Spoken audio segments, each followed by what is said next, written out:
Today, we're diving into Iranian cyber operations. We're going to uncover a hidden threat that was lurking in the shadows long before any conflict made the front page. Now, all of our analysis for this explainer is based on the article, Iranian Threat Actors Return. Actually, they never left, written by Prayukt K.V. Let's just kick things off with this one quote, because it says it all. Muddy water was already present inside U.S. bank and airport networks many weeks before the first bomb touched the Iranian soil. That one sentence tells you a critical truth. The cyber war started way before the physical one, and you know what? It's probably going to last a lot longer, too. So who exactly is this group that managed to get such a deep and early foothold? Well, they're called Muddy Water. And as our source points out, these guys are an adversary that just refuses to go away. So what is Muddy Water? They're what we call an Advanced Persistent Threat, or APT, which is basically code for a highly skilled, well-funded group that's in it for the long game. They're officially linked to Iran's Ministry of Intelligence and Security, the MOIS, and you might see them pop up under other names too, like Seedworm, TA450, or Static Kitten. And believe me, they've been around the block. They were first spotted way back in 2017.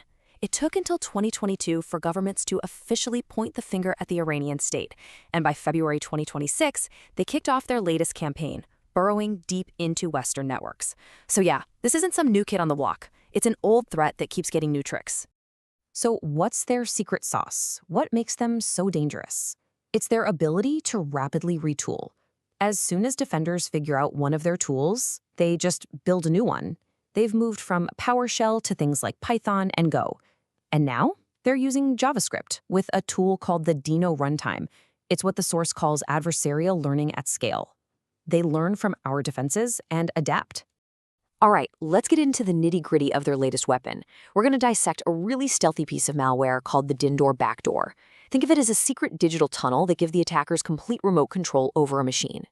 So why Dino? Why pick that tool? Well, it was a really clever move. You see, most security software is on high alert for common stuff like Node.js, but the Dino runtime, or Dino.exe, it's almost never on those watch lists.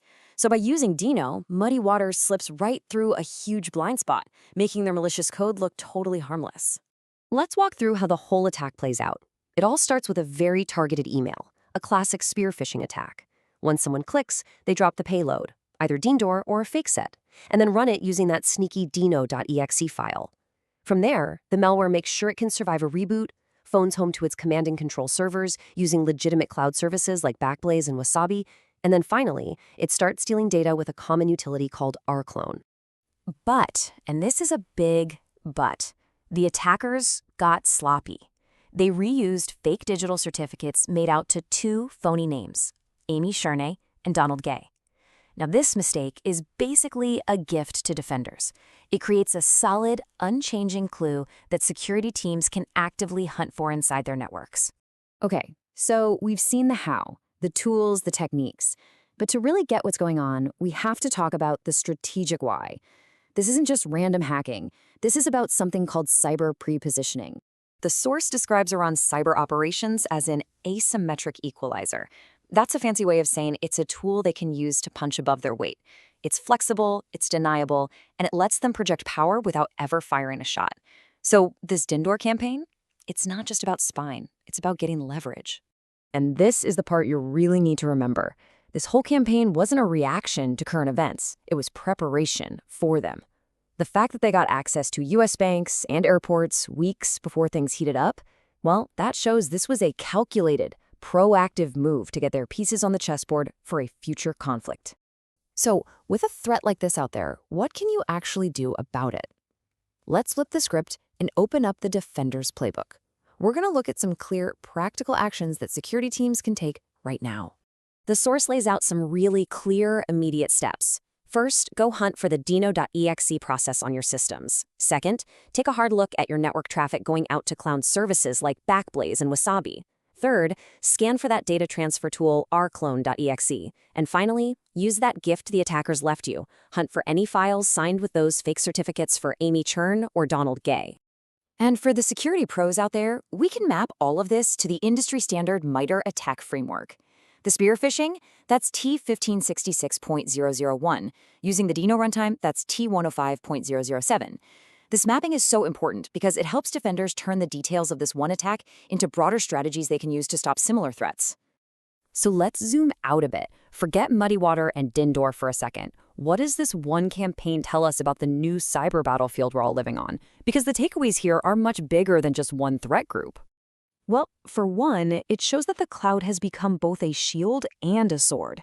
Attackers are weaponizing the very same legitimate cloud services we all use every day to deliver their malware and steal our data.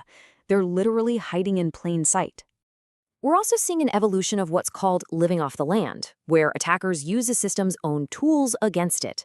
But now they're taking it to a higher level. They're not just using basic operating system tools anymore, they're abusing legitimate developer tools like Dino and rclone. Same idea, just way more sophisticated. And that brings us to the biggest risk of all, the pivot from just spying to outright disruption.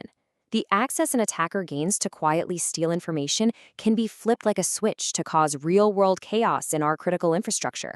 I mean, think about it. A compromised airport isn't just a data leak, it's a potential shutdown. So the source really leaves us with a stark conclusion. The Iranian threat actors aren't making a comeback. They never left in the first place. And that leaves all of us with a pretty serious question to ask ourselves. Is your organization ready for what comes next?